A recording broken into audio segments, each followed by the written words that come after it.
Alright, hello Internet. So this is the continuance of my gear.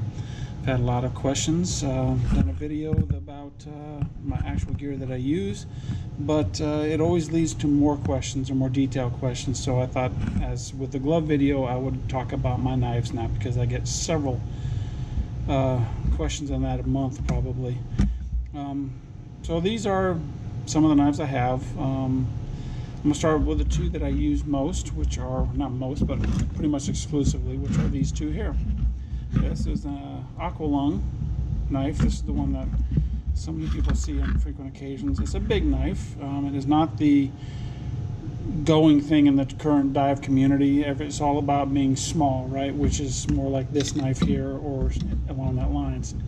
The reason I have this nice big knife is because when you have a small knife like this and you're wearing thick gloves, your hand gets full. It also has a very small cutting surface, and even though, like with shears or other similar knives with about the same size blade, you don't have much of a sawing or cutting surface to go across.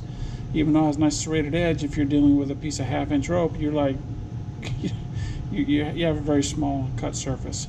Whereas with this one, if I have a 1/2-inch rope, I can just make a swipe or two on it and it's through, right? If you keep it sharp anyways. So anyways, these are the two knives I use the most. Squeeze lock here, and this nice big bad boy here. Again, I'm going to start with the big boy. So this is made by Aqualung. This knife has not changed hardly, I don't think, at all since the 1970s, because I had my first one in the late 70s. And this is actually, I guess, my fourth one in a series of them. The first one these broke off, and I'm not really even sure what became of that one, actually. It just kind of disappeared when I bought its replacement, and then I lost track of it. This second one, it actually started corroding after 20 or 25 years, and I guess I wasn't really good about keeping it greased right here where the tine goes all the way up through the handle, and it started building up some corrosion there. And even though it was still strong, it kind of concerned me, because even though I clean it and grease it, the corrosion would always start coming back. And yeah, it is a stainless steel blade, but stainless steel blades can corrode and rust. And if you didn't know that, it depends on the type of stainless, how easy it is.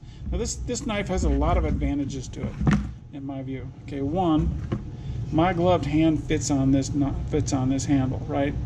My hand is a good fit.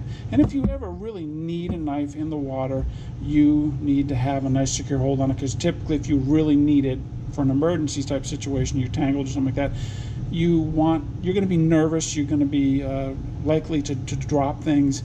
And this you're unlikely to drop it, because you can actually have a hold of it. And like I said, I always wear gloves, the 3mm or even the 5mm gloves, and your dexterity and stuff, and grip and stuff it's hard to tell what you're doing sometimes, because they're so thick.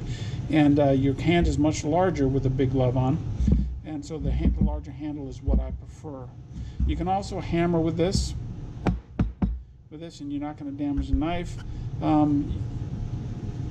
This guard here will keep your hand from slipping up onto the blade if you're really getting at it, which is what I really like about it. This is my main thing I really love about that, other than the fact that it's a big knife. It is also a very strong knife. It's very thick.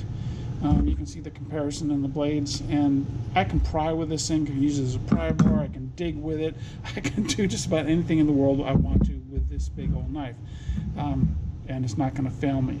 The only place I can even buy these anymore is in a commercial diver store, like where commercial divers, like hard hat divers and other divers who do the just commercial work. The local dive stores, anyway, at least in my area, don't sell this knife anymore. Again, the prevailing thing is small, right? I get kidded about this, actually. It's okay, I don't care. You know, some people call it a weapon. Some of you can have a sword fight mark, blah blah blah. I don't really care. This one here is a nice little stable knife. I actually wear it. Excuse me. I actually wear it on my forearm. You often see it like attached right to here. I think I wear it right here on the other side of on the back side of my computer, and that's because it's very handy. And frankly, if I get in a situation where I need a knife and I drop this one, this is here, and this is my backup, or oftentimes it's my primary for cutting line and stuff like that. And if I drop that, I always have this one to go to. It just depends on what the circumstance is. The bad part about these is this little squeeze there, because they come out pretty easily, and actually if you just give them a nice solid tug and kind of wiggle them, sometimes they'll pop out. Or if you brush them up against something, you'll accidentally knock them in. Or if they get full of sand, because you're around a lot of fine sand, they will jam in, and then you won't be able to clip it in, right? So if you're working with it in a sandy situation, it'll jam in, which is where I found this one. This is actually these still don't function properly. They don't return like they would because they're kind of gummed up in here. But I think this is probably the third or fourth one I've found over the years. Just like it, my intent was always to kind of clean it up, but I just haven't got around to it. But this is just an example of the fault of these, which is they do fall out. Okay, moving on. So this is just another small knife. Its lock is secure, more secure, but it also is easier to break. And it's like you accidentally bump up against something, you pull that in, and it'll come out.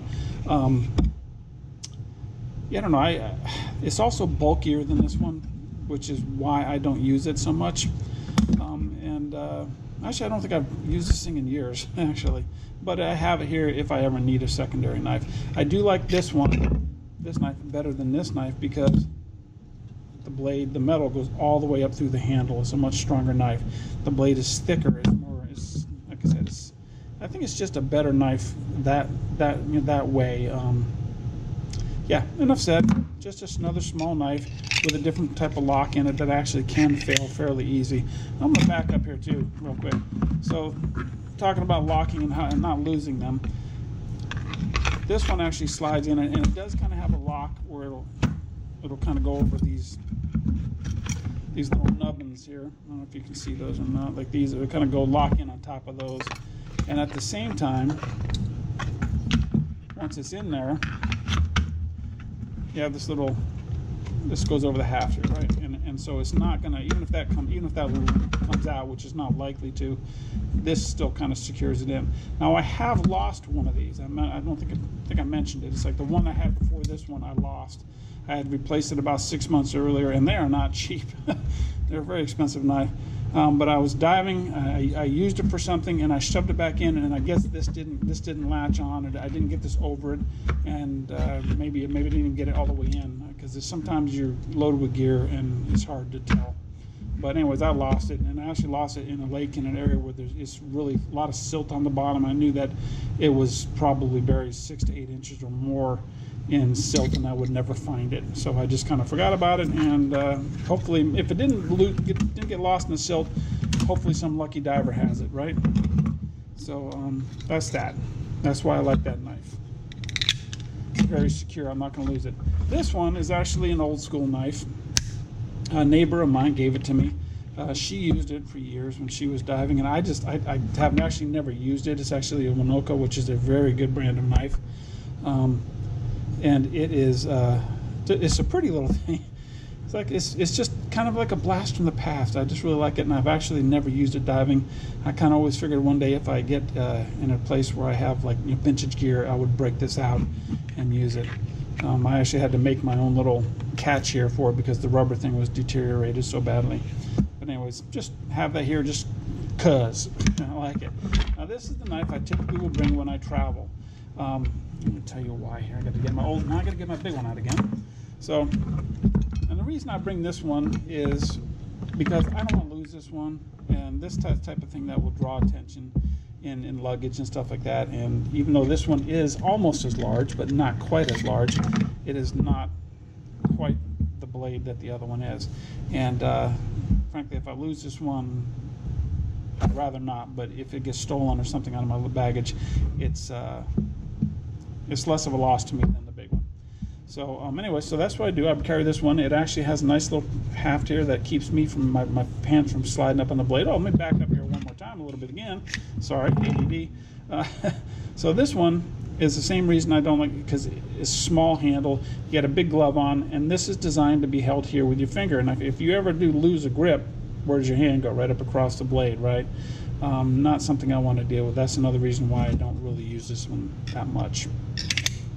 All right, so anyways, back to this one. This is a Underwater Kinetics Blue Tang. It's a nice little knife.